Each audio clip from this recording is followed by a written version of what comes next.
Les amis, cette vidéo est sponsorisée par Shiggy. Et Shiggy, si vous ne vous en souvenez pas, je vous en avais parlé il y a quelques années lors de l'essai d'une BMW. À l'époque, quand ils étaient venus me voir, ils étaient tout petits comme ça, c'était un peu des challengers. Et aujourd'hui, c'est les plus gros. Les plus gros dans quel domaine, me direz-vous? Eh bien dans celui des écrans déportés avec Apple CarPlay et Android Auto, mais aussi beaucoup d'autres choses. Et quand je vous dis que c'est les plus gros, c'est les plus gros. Ils sont tellement importants qu'ils sont même vendus au comptoir de certaines concessions BMW. Comme tampon d'approbation, ça se pose là.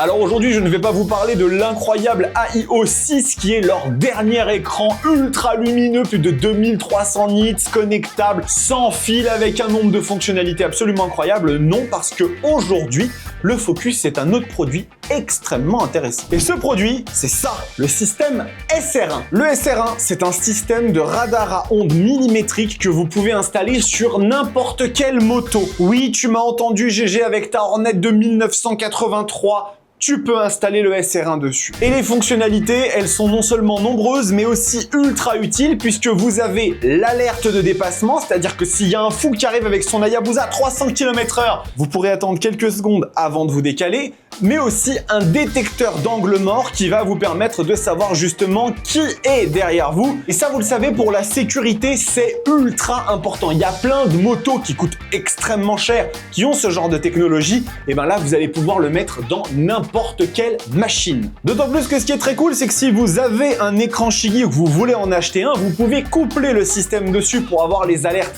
directement affichées sur l'écran. Mais sinon, le système SR1 vient avec deux bandes de LED que vous pouvez mettre n'importe où sur votre moto. Alors évidemment, si vous mettez ça sur votre échappement, vous n'allez pas le voir, je vous le recommande pas. Mais par exemple, sur chacun de vos rétroviseurs, ça peut être utile et ça vous alertera en temps réel quand un danger arrive de la gauche, de la droite. Vous avez même une alerte en cas de collision arrière, si jamais quelqu'un vous arrive un peu trop vite dans le... Bref. Donc bien évidemment, vous vous doutez que je vais pas vous laisser seul dans la nature. Si vous êtes intéressé par le système SR1, par un écran AIO ou par n'importe quel autre produit en réalité de la boutique Shiggy, n'hésitez pas à utiliser le code ROADSTERSTV qui vous donnera 10% de remise sur tous les produits de la marque. Ne vous inquiétez pas, la boîte était vide. Bonne vidéo à tous! Il y a quelques années, j'ai eu l'outrecuidance de vous soutenir que cette moto était pour moi la meilleure moto à deux. Est-ce que c'est toujours le cas? On va voir ça tout de suite.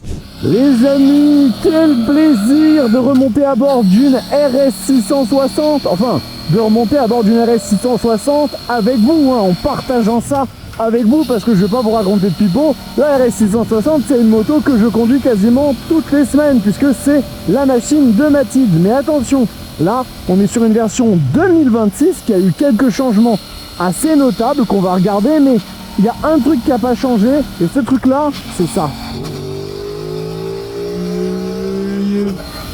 Vous entendez ce petit bruit? Ce petit bruit qui vous signale qu'on est vraiment sur une petite bécane de course très sympathique. Et bien vous allez voir, on va se régaler un petit peu plus loin dans les courbes. Mais la RS660 reste toujours un véritable régal à conduire. Cette sonorité, ça reste toujours un des points qui me font le plus kiffer sur cette moto. On est vraiment sur un bicylindre, toujours, qui n'a pas changé, qui garde un côté très rocamba, très sympa et grave, alors que c'est l'échappement d'origine, cette machine n'est absolument pas modifiée. Et le petit truc qui fait vraiment plaisir, c'est que quand vous ouvrez en grand, vous entendez la boîte à air qui s'ouvre d'un coup et qui change complètement le ton, la texture de la sonorité. C'est ultra agréable. Et on se prend comme ça à prendre des tours.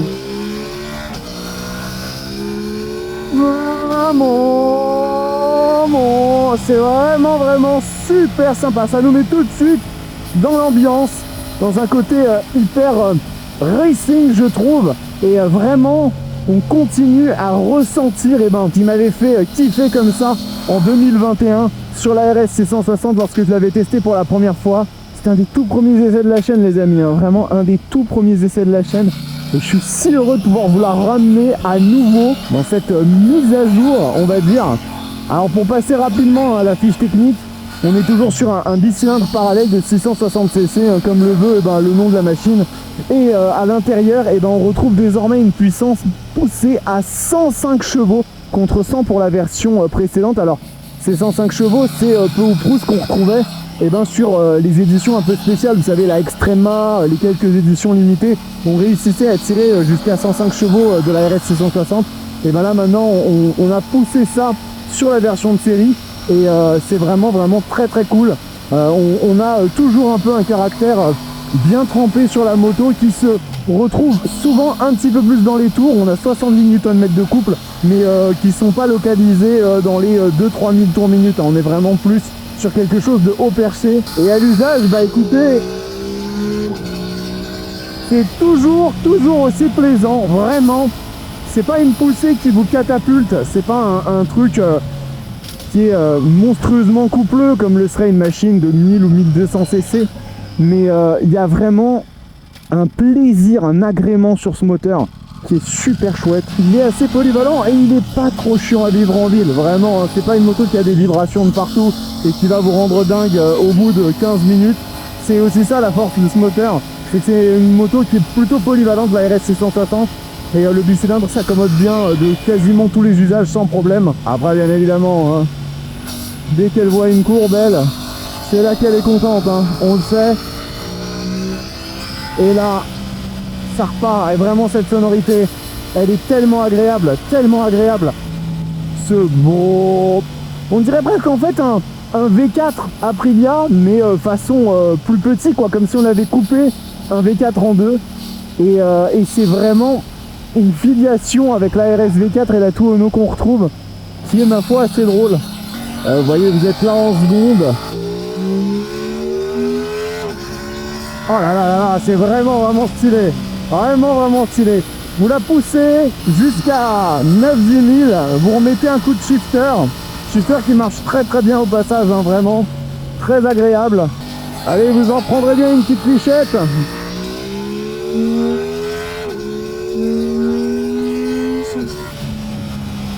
Très sympa.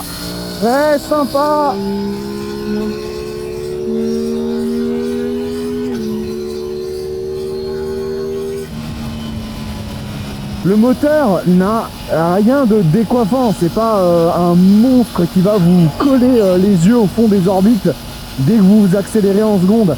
Mais il a un développé comme ça, un déroulé qui est super plaisant.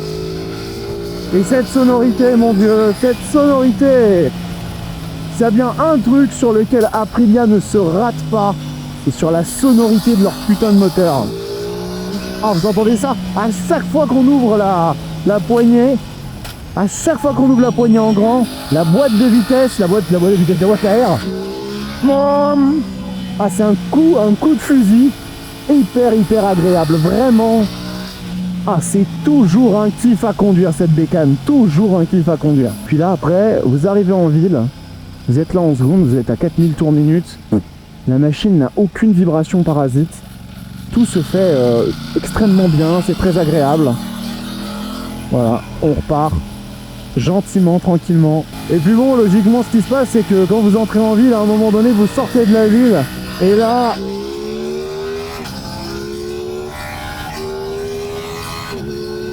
Oh là là là là là là là, c'est vraiment stylé. J'adore l'ambiance dans laquelle cette RS 660 nous plonge. Ça n'a pas changé, hein. Même 4-5 ans plus tard, je peux vous le dire, le moteur de cette RS 660, il est vivant. Il est vraiment vivant. Non. Oh. Ah là là là, vraiment. Gros kiff. Gros kiff, je vous le dis les amis. Bon, effectivement, le moteur, toujours là, rien à dire. Mais la partie cycle, ça donne quoi sur cette RS 660? Et dans cette partie cycle, je suis très curieux de voir ce qu'elle donne. Voyons voir si la RS 660 est toujours à la hauteur de mes attentes. Ok, bon, j'ai un bon début d'indice. J'ai un bon début de réponse. Ça se place comme par magie. La pensée et la moto ne font qu'un. C'est bluffant.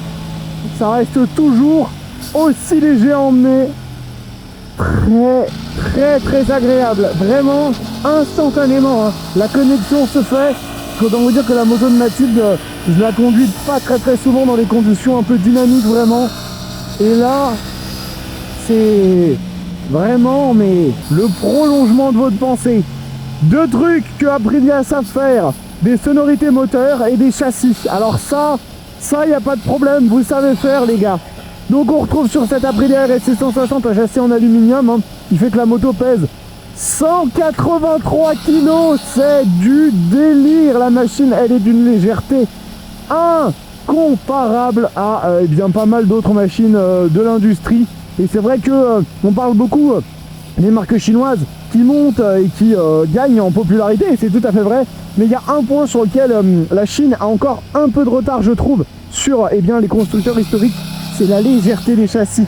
Les machines vraiment qui sont avec des valeurs affichées sur la balance très très basses.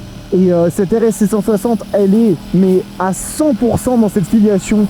183 kg, c'est une pure ballerine. Hein. C'est vraiment une pure ballerine. Ça se manie d'un doigt.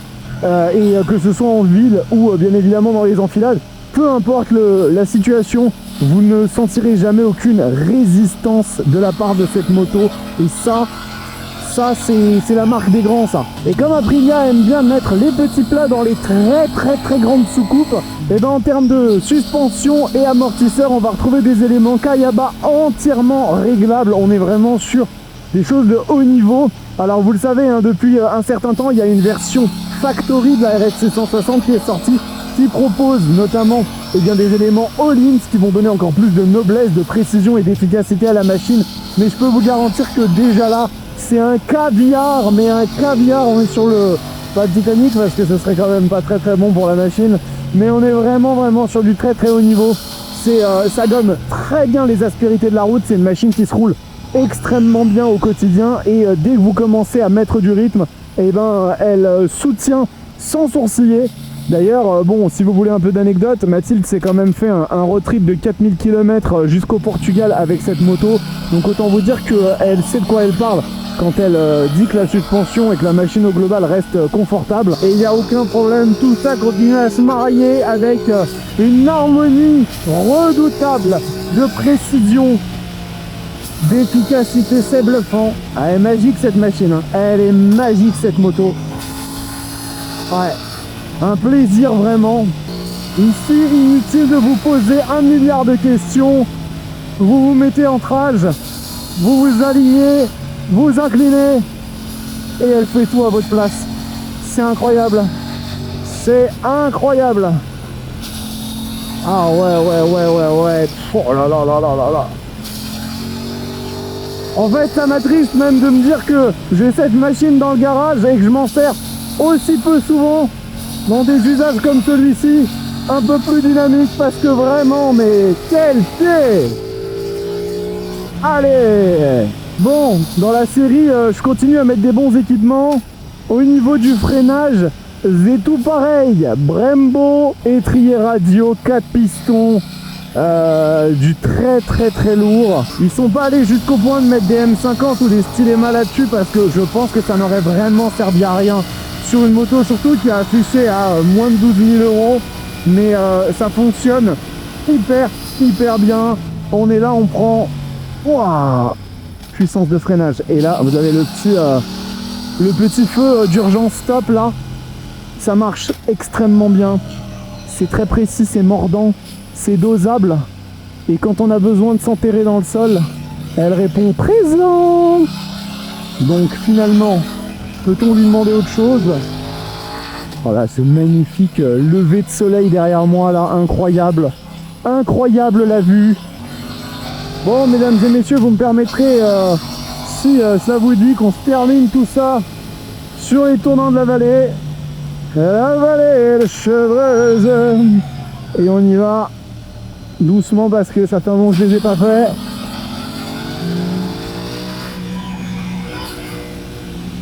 Ouais. C'est très bon, hein. C'est très bon tout ça, hein. Y a pas de souci, hein. Ça marche bien, hein. Vraiment. Je ne doute pas que la version Factory soit encore un cran au-dessus pour celles et ceux qui font de la piste et qui veulent en tirer le maximum. Mais je vous le dis déjà là, c'est vraiment du très haut niveau. Donc bon, Je vous ai dit ce que j'avais à dire sur la partie cycle de cette moto.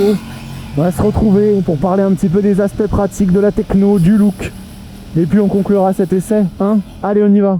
Bon bah écoutez, je pense que sur le comportement dynamique, il n'y a rien à dire. La RS 660 est toujours là. On va parler du look de la moto, mais avant toute chose, je voudrais quand même remercier S1 Italian Motorcycles qui nous ont prêté ce superbe exemplaire. C'est le deuxième essai que je fais avec eux. C'est une concession qui fait toutes les machines de la marque Piaggio, mais aussi Harley-Davidson. C'est un mélange de deux univers comme ça qui marche plutôt bien. Et donc n'hésitez pas à aller les voir du côté de Montlhéry sur la N20. Ils proposent pas mal de machines à l'essai. Il y a de la 457, de la 660, il y a même de la Tuono V4 si je dis pas de bêtises. Donc encore un grand merci à eux. Et puis bien sûr, on repasse un petit coup de remerciement à Shiggy pour le sponsoring de cette vidéo qui nous ont aidés sur la réalisation de cet essai. Donc on va reparler bien évidemment du SR1 un petit peu dans la partie technologie. Vous avez eu le petit placement au tout début de la vidéo. Mais voilà, les remerciements sont passés. Allons regarder un peu le look de cette machine. Alors bon, moi j'ai envie de dire un jour RS 660, toujours RS 660. Et s'il y a un truc qui frappe immédiatement, qui saute aux yeux, c'est que cette moto est toujours aussi belle. Il y a eu des changements, on va les voir bien évidemment, mais on retrouve tout de suite l'affiliation de la RS V4. C'est vraiment une mini RS V4, la RS 660. Et cette couleur, mes amis, cette couleur est incroyable. Le mélange de noir avec plusieurs tons un peu plus clairs, un peu plus foncés, avec du gris, les jantes rouges et puis les rappels jaunes un peu partout sur la machine. Ça rend excessivement bien. J'adore de toute façon la nouvelle philosophie de couleur que Aprilia a imprimée à ses machines depuis 2025. Il n'y a que des dingueries. Et puis alors l'évolution esthétique cette année, c'est bien évidemment les petits ailerons qui sont présents, les winglets qui servent à donner surtout de la gueule à la machine, puis un appui aérodynamique à haute vitesse. Bon, c'est vrai que sur une moto comme celle-ci, on va peut-être pas avoir besoin autant que sur une RS V4, mais forcément, ça donne un côté hyper sympa à la bécane, avec du coup, vous voyez, deux ailerons, il y a deux winglets comme ça, un petit rappel ici. Ça marche très bien, c'est du Aprilia dans le texte, à savoir qu'on reste sur une machine très jolie, bien finie. Pas excessivement, il y a des matériaux sur lesquels on sera peut-être un petit peu moins, on va dire, mieux disant, mais l'ensemble, quoi qu'il advienne, reste très sérieux. Donc pour moi, c'est un très gros 17/20 sur la machine et vraiment, elle fait toujours aussi plaisir. Et la gueule, elle est juste exceptionnelle. Alors, la petite partie pratique très rapidement, la moto fait 820 mm de hauteur de selle, donc c'est pas la machine la plus basse du monde, mais franchement, là, vous le voyez, moi, du haut de mon 1m89, j'ai les jambes complètement pliées, j'ai beaucoup de marge, donc si vous mesurez plus d'1m70, 72, ça devrait quand même pas mal le faire, d'autant que c'est une machine qui est quand même extrêmement fine et légère, donc elle se manie très bien. On a 15 litres de réservoir pour une consommation qui est donnée entre 5 et 6 litres au 100, donc c'est une moto sur laquelle vous faites 250 km. C'est pas l'objectif d'une RS 660 de vous faire des trajets sans interruption. L'objectif de cette moto, c'est de vous donner du kiff et ça, elle le fait très bien. Je peux vous dire qu'en termes de chauffe, c'est un peu moins prononcé que d'autres machines dans la catégorie Euro 5+, mais elle chauffe plus que celle de Mathilde, bien évidemment. Après, encore une fois, Aprilia n'ont jamais été connus pour faire des motos extrêmement optimisé du point de vue de la chauffe. Ne vous attendez pas donc à une perfection à ce niveau-là. Les rétroviseurs sont très bons, ils vibrent pas en dehors de quelques plages de régime, mais franchement, c'est pas dérangeant du tout. Et aussi, les poignets ont une tendance un petit peu à vibrer. Enfin, vous avez des vibrations dans les mains à certaines plages de régime, mais encore une fois, c'est pas un truc hyper dérangeant. Et puis après, pour le passager,